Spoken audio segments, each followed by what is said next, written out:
लोकसभा चुनाव को लेकर भाजपा ने आगाज कर दिया है। रतलाम लोकसभा से अनीता जी चौहान को टिकट दी गई है।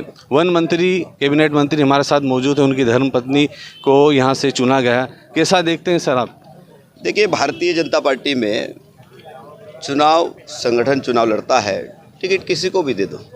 या आज आपने देखा होगा कि लोकसभा की प्रत्याशी अनीता नागर सिंह चौहान को जब यहाँ से उम्मीदवार घोषित किया और कल ही 6 बजे, और आज आपने देखा होगा कि अलीराजपुर से लगाकर झाबुआ, रानापुर, थांदला, मेघनगर, चैनपुरा और पेटलावत तक स्वागत सुबह से हो रहा है। तो ये भारतीय जनता पार्टी का कार्यकर्ता एक विचार को लेकर काम करता है, इस देश को लेकर काम करता है। या व्यक्ति का कोई महत्व नहीं है। और इसीलिए मुझे विश्वास है कि भारतीय जनता पार्टी का कार्यकर्ता, हर एक कार्यकर्ता इस देश में देश को मजबूत करने के लिए नरेंद्र मोदी जी के नेतृत्व में फिर से भारतीय जनता पार्टी की सरकार बनाएगा। एक प्रश्न महत्वपूर्ण है, चूँकि आदिवासी बहुल क्षेत्र है और आपको एक बड़ी जवाबदारी दी है, कैबिनेट मंत्री है आप। यहाँ पर पलायन की समस्या काफ़ी बड़ी है और अभी कुछ दिन पहले भी 5 मजदूर की मृत्यु हो गई थी आकस्मिक। तो उसको लेकर आप लोगों का क्या प्रयास रहेगा? देखिए, मध्य प्रदेश की सरकार लगातार प्रयास कर रही है, लेकिन आपने देखा होगा झाबुआ अलीराजपुर ज़िले में जनसंख्या का बहुत दबाव है। जब आप गांव में ग्राउंड स्तर पर जाओगे तो एक एक घर में 10 लोग, 12 लोग, 13 लोग। यहाँ की जो ज़मीन है छोटी ज़मीन है और इसीलिए लोग गुजरात की ओर जाते हैं, क्योंकि गुजरात में क्या है, वहाँ पर पानी है, बिजली और ज़मीनें, सिंचित ज़मीनें। और वहाँ पर जो हमारे भाई बहन किसान जाते हैं 35% बटाई पे काम करते हैं, तो उनको 4 महीने की जो फसल है उसमें बहुत अच्छा लाभ होता है, इसलिए गुजरात की ओर जाते हैं। लेकिन उसको ये हम नहीं कह सकते हैं कि पलायन हो रहा।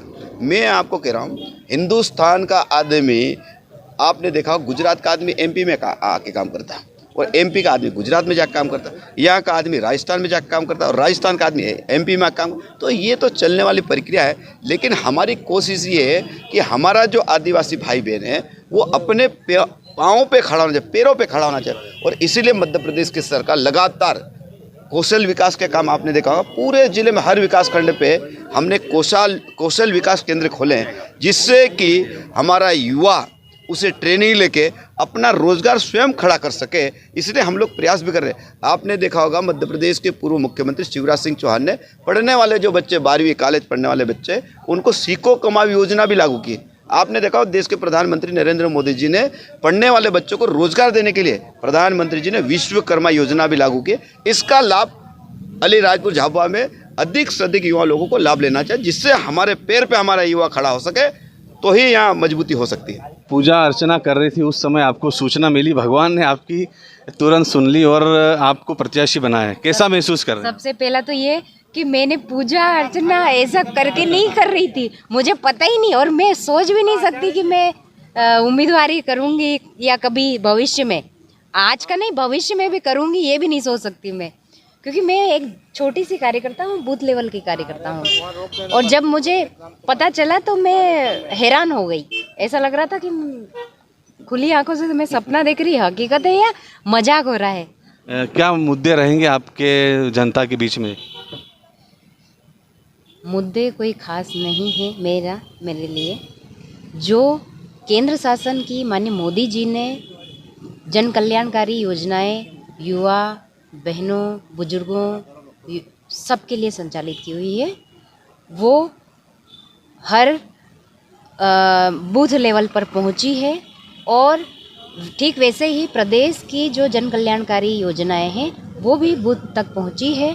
हम जाएंगे बूथ स्तर पर और सभी भाई बहनों से निवेदन करेंगे कि ये जो योजनाओं का हम लाभ ले रहे हैं ये भारतीय जनता पार्टी की सरकार की देन है, इसलिए आप भारतीय जनता पार्टी को वोट करें, ये निवेदन करेंगे और वोट मांगेंगे हम लोग, और अच्छे वोटों के साथ विजयी भी होंगे।